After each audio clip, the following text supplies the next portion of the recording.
Good morning, ladies and gentlemen. Can you hear me well? Well, today I want to speak about the possible implementation of SkyWay technology for the Thailand Eastern Economic Corridor. First of all, I want to speak about the technology itself, so that you would know how it works, what that's like. Then I want to speak about three possible applications, three possible solutions which can be used here in Thailand.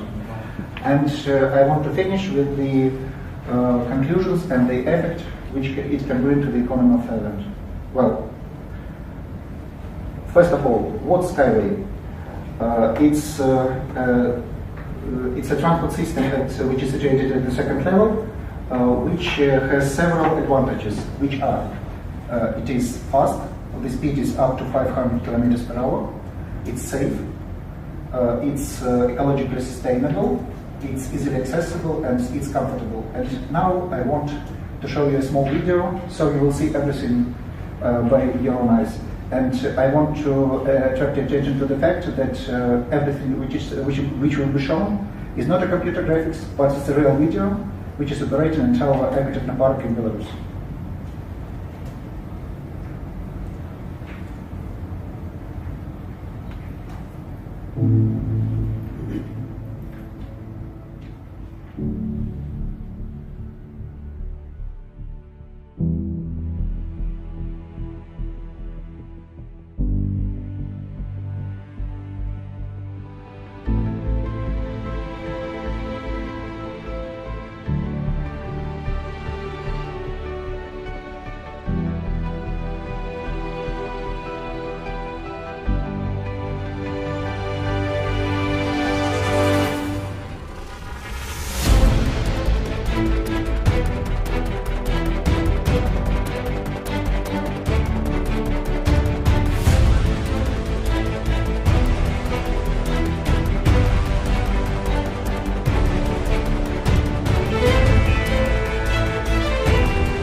You enjoyed our video.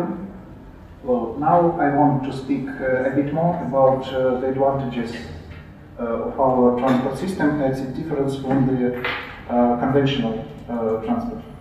First of all, we have quite low capex. You may see at this graph that our capex is at least twice less compared with most of conventional transport, and if we compare with monorail, with light metro and Mandev, it's could be 10 times less. And the main idea is that we use very light but very rigid strain rail, which is based on the pre-stressed rings, which are put into concrete. That's why we get a light but very solid structure. That's why it's less material, it consumes less material, that's why it's cheaper. Further on, we have minimal operating expenses. If we compare with the conventional transport, we can see that the most part of the OPEX is labor expenses and cost of fuel. In our case, it's the least part. And our transport is driverless, so we use automatic control system. I will speak about that a bit later. And in general, we can get the effect of so our transport system is 2 to 5 times cheaper in terms of OPEX compared with conventional transport. The next point is our transport system is ecologically sustainable. So we use minimal landed resources, and we use electricity, so it minimizes the harmful emissions to the atmosphere, and lots of people like that. And the last point is safety. The main issue here that our transport system is situated at the second level, so it doesn't cross with the existing transport at all. So the traffic accidents are minimal. The second point is anti-derailment system. You can see it in the picture. So it also increases the safety of our transport system, and it's resistant to natural disasters. The previous speaker was saying about floods here. And actually it's also resistant towards earthquakes, tsunami, and other natural disasters. So this transport system won't be ruined if any natural disasters happen. Well, and actually now we are implementing that at our test site in Belarus. We call it Ecotechnopark. It's situated in the town of Marina Gorka. It's not far from capital city of Minsk. And here you can see all the main types of our transport: unibus, unibike, unicar. I'll speak about them a bit later.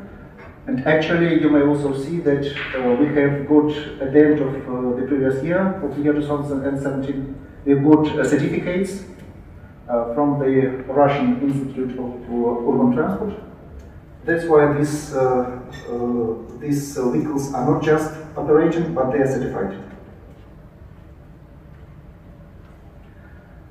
Well, and now let's think how this project, how our technology can help to the development of Thailand, and in particular for the Eastern Economic Corridor.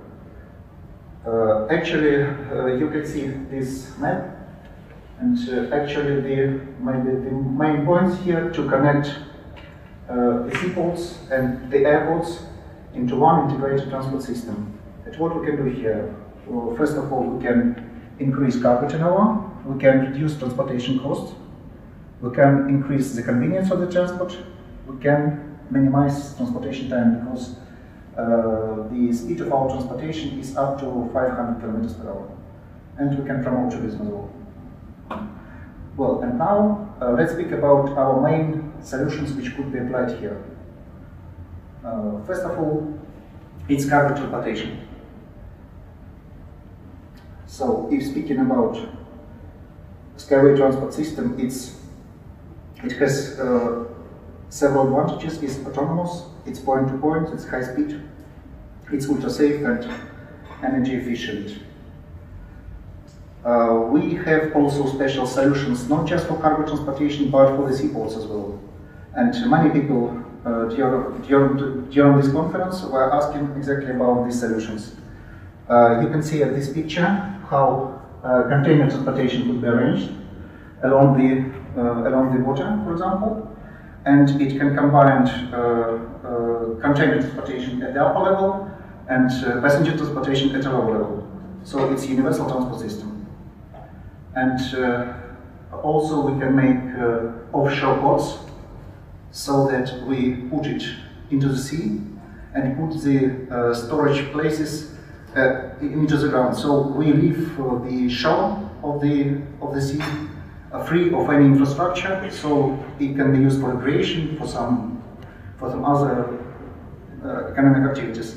So, but we don't need to put ports at the shore, and these solutions could be applied not only for the big ports of world importance, but also for the small ports, as you can see at this slide.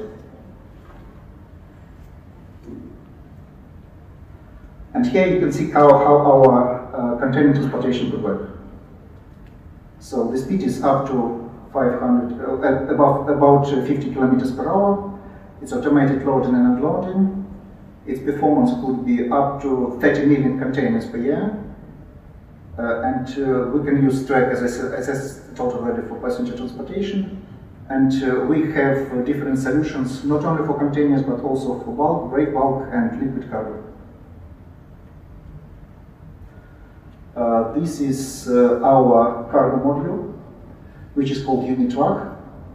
It's arranged for a small amount of cargo. It's for bulk cargo, actually for 1.8 metric tons.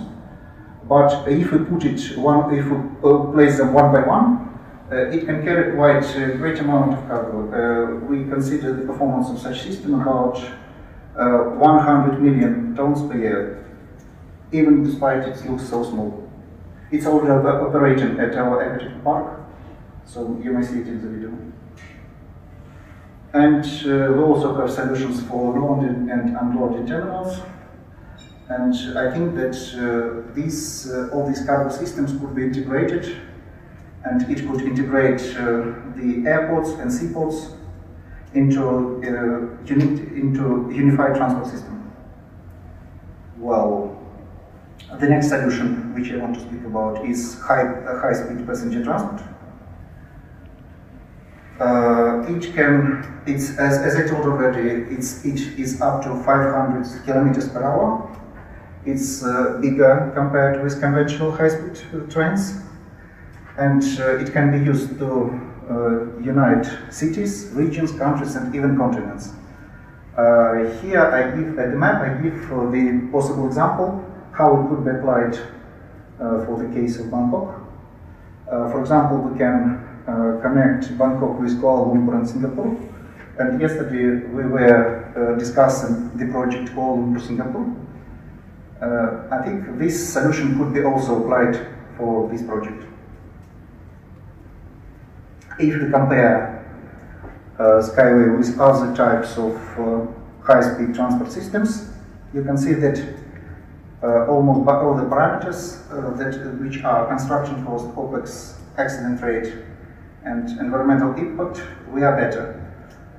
Maybe the only point where we look a bit worse compared with aviation is speed, but we should take into account one point. If you go to the airport, you anyway need to wait for boarding, to stand in the queues, to pass control, and actually you have to add 3-4 hours to the time of your trip.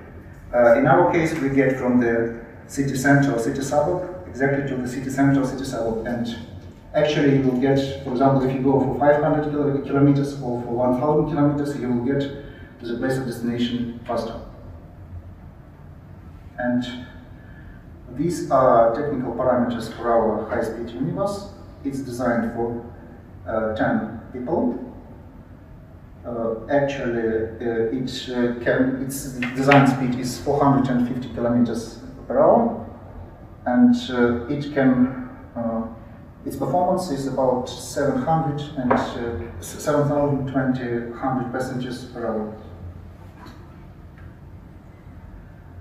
And the last point which I want to speak about, the last solution, is urban passenger transport. First of all, I want to speak about Unibike, which is some kind of PRT designed by our company. It's designed for 2 persons, but there could be solutions from 1 to 5 persons.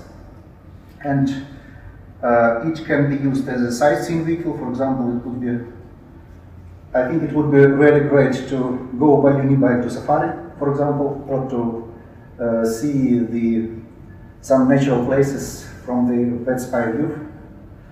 And also, I can say that it can be used also as a standard urban public transport.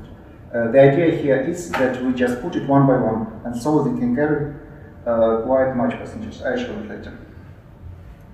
Well, these are main technical parameters of Unibike. Its weight just about 80 kilograms, about 800 kilograms. It can carry 2 persons, and please pay attention to the energy consumption. Actually, even at a speed of 150 kilometers per hour, it consumes just 1.7 liters of equivalent of fuel. It's electricity, but as equivalent of fuel is just 1.7 liters, much less compared with standard automobile. And this is carrying capacity. I want to show that it's not just recreational type of transport, but it's also could be a transportation system. So you can see that this type of transport could carry about 150,000 people per day.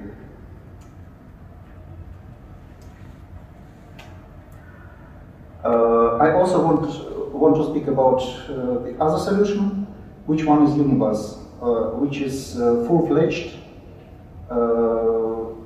solution for urban and intercity transportation. So this is actual possible replacement of metro, buses, and any other types of transport. So if you look at the graph, you can see that the difference of this. You can see that the speed of our transport is much higher. It could move at a speed of about 150 kilometers per hour, and the average speed is about 80 kilometers. So you can, maybe you've already tried how it is in Bangkok. Actually, there are lots of congestions all over the roads, and it's quite difficult to get where you want in time. So by using Unibus, it won't be a problem. You will get wherever you need quite quick. And actually, as we see, it could be used here for urban transport system in Bangkok and in the city of Pattaya, for transportation system connecting Bangkok and Pattaya, because now, as far as I understood, it takes from 2 to 3 hours to get there. By using this transport, you can get there by 1 hour. It would be much more convenient, and it could, of course, boost the tourism here. And we can use it not only for these routes, but also for general intercity transport system connecting the entire region. So if we do that, everything would be operating. It would be a general system which unites all the points. These are main technical characteristics of Unibus. As I told already, it's designed for 14 persons. And one more interesting fact, if which is energy consumption. Actually, if it will move it will go at the speed of 100 kilometers per hour, and for example, if it uses air conditioner, then the energy consumption for 14 persons will be just equivalent of 3 liters of fuel. So it's even for 14 persons, it's much less compared with traditional car. And I forgot to say that its performance could be up to about 50,000 passengers per hour. So it's compared with metro. One more solution, which could be interesting both inside the cities and outside the cities, is a second track structure. Actually, it's a solution which replaces conventional bridge, but it's much lighter and much cheaper. So you need not to spend billions of dollars to build some bridges, but this solution could be used. And actually, it's already realized in our Ecotechno Park in Belarus, and anybody can see how it works. This slide is devoted to carrying capacity. As I told already, it could carry about 50,000 passengers per hour and up to 1 million passengers per day.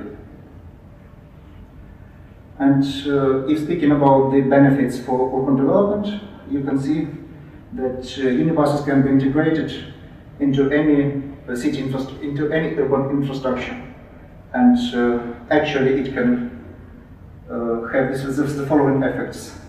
First of all, improve living standards, reduce harmful emissions to the atmosphere, practically no road accidents, increasing of tourist potential, jobs creation, and increased economic potential and investment attractiveness. This slide is devoted to our approach towards infrastructure, and actually some trade and service centers could be played inside the stations. And we also can use our track structure as a place to locate fiber optics and cable power lines. I'll show it in the next slide. So, for example, if we are speaking about some hard-to-reach areas, which I think do exist here in Thailand, you can use this transportation system not just as a transport, but also as a means to provide it with the internet and electricity. I was already told that our transport system is driverless. It's operated by automated control system. The main features of which you can see at this slide. So it uses Wi-Fi and other points, and actually it involves both the vehicles and the sports. One more solution which could be applicable here in Thailand. These are SkyWay linear cities. You can see at this picture that such cities could be created along the seashore, maybe in mountains, at any place which is convenient for life. And actually you can live in the rural area, but you don't need any car to go to a place of work or place of study or to some recreation, because it is connected by horizontal lifts. And you may use either, you may see at the picture, you may use either high-speed trains, which can deliver you, for example, to Ho Chi Minh, to Hanoi, to Kuala Lumpur, to Singapore, and if you need to go to some short distances, you can use the urban transport. And actually, everything is situated in walking distance, so you don't need to use car at all. And I can surely say that this would allow people to live in a healthy area and to enjoy life much more. Well, and now I want to make a conclusion. Well, first of all, our cargo solutions can increase the capacity of ports and freight terminals at least by 20 to 30%, and the cost of such systems are 3 to 4 times less compared to conventional ones. Well, if speaking about high-speed transport, we can connect Thailand with Malaysia and Singapore and other cities as well, and the cost of such track, in my opinion, could be up to 10 to 15 billions of US dollars, which is cheaper than other traditional solutions, especially the Japanese one, I think by 5 to 10 times. And the last point, the urban BRT transport can solve traffic problems in the cities, enhance tourism, and make transportation comfortable and well priced. And the construction of such systems costs less than traditional one by 5 to 7 times. Well, that's all. Thank you very much.